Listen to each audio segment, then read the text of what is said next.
99%. In a survey of the people who run the world's large companies, 99% said they expect artificial intelligence to reduce their headcount within the next 2 years. 99. Almost no disagreement. Almost no one standing outside the number. When a figure gets that close to unanimous, it stops sounding like an opinion and starts to look like a decision that's already been made. It's the kind of number that gets read as a threat, a countdown, a warning shot. And that reading is understandable, but it is also incomplete. Because the number that actually tells you what's about to happen isn't that one. It's a second figure, a quieter one, sitting right beside the 99, and it points in a very different direction. Hold both of them in your head for the next few minutes, because the whole story lives in the distance between them. This is the control room, where we look at the system shifting underneath the headlines, without the hype and without the fear. Today, what a near unanimous survey of chief executives is really telling us about the next 2 years of work. Not the scary version, the accurate one.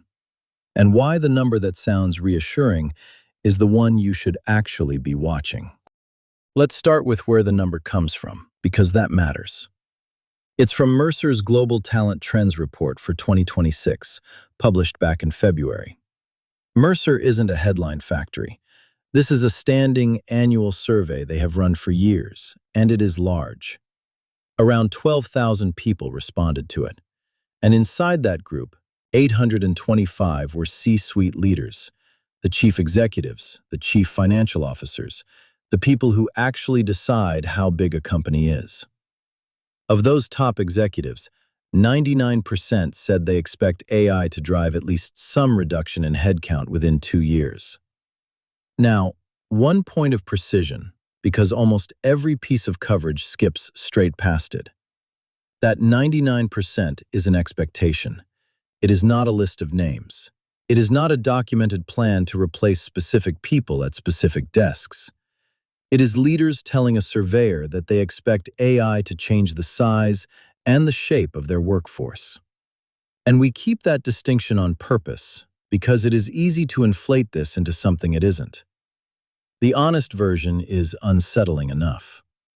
When nearly every leader in a 12,000-person survey expects the same structural change, you don't need to exaggerate it to take it seriously.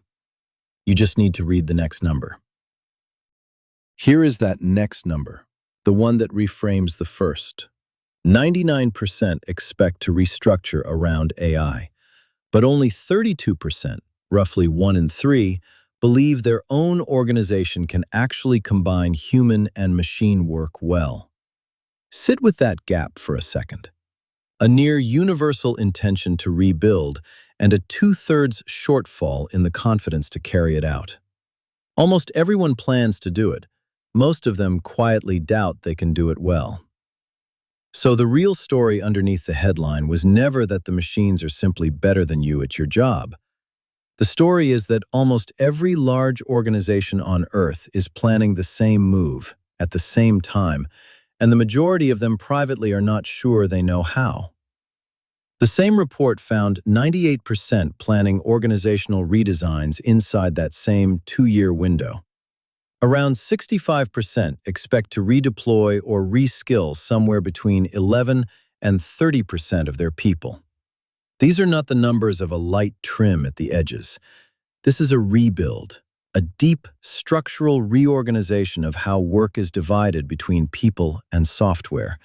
And in most cases, it is being ordered by leaders who, in the same breath, admit they are not ready to run it. That is not a small tension. That is the whole problem, stated in the company's own data. So where does the distance between the plan and the readiness actually land? Who stands in the gap? The same research points again and again to the bottom of the ladder: entry-level roles. The people just starting out, and the reporting on these findings singles out workers roughly between 22 and 27 as the most exposed. There is a plain, almost mechanical reason for that.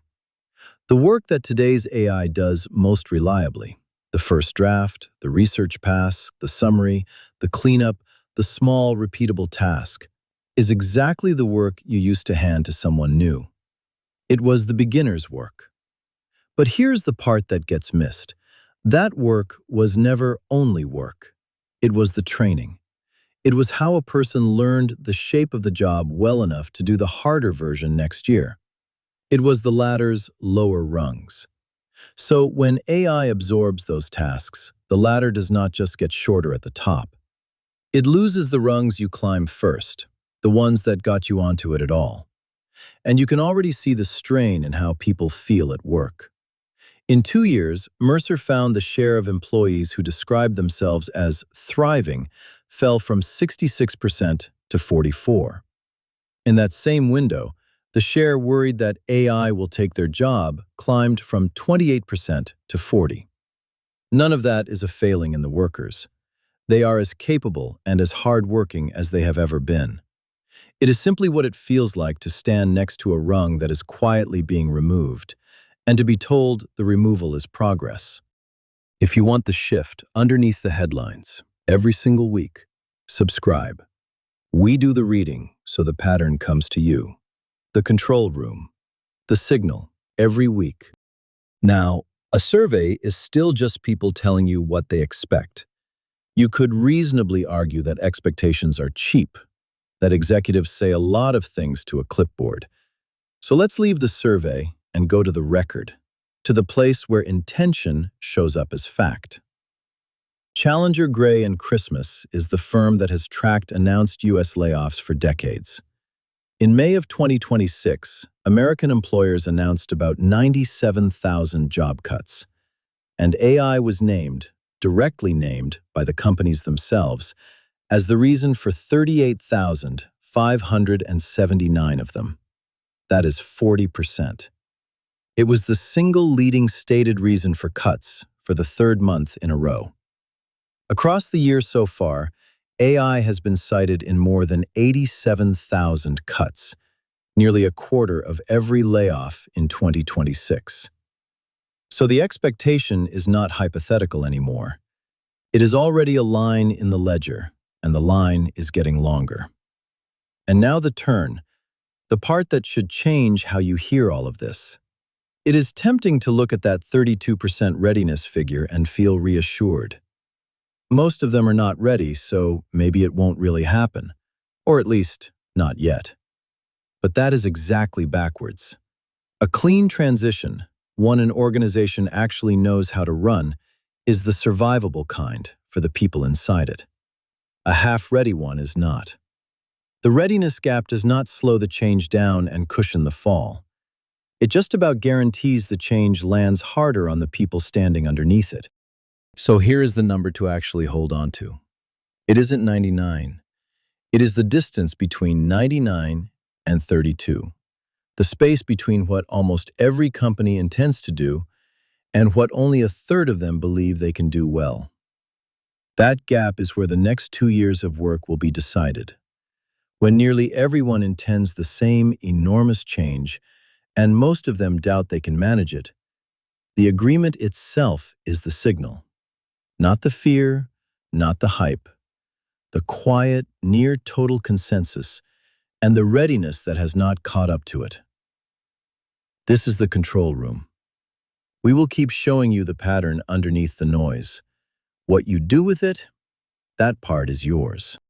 One last thing, as always. The voice you have heard is AI. The visuals are open license stock and original motion graphics.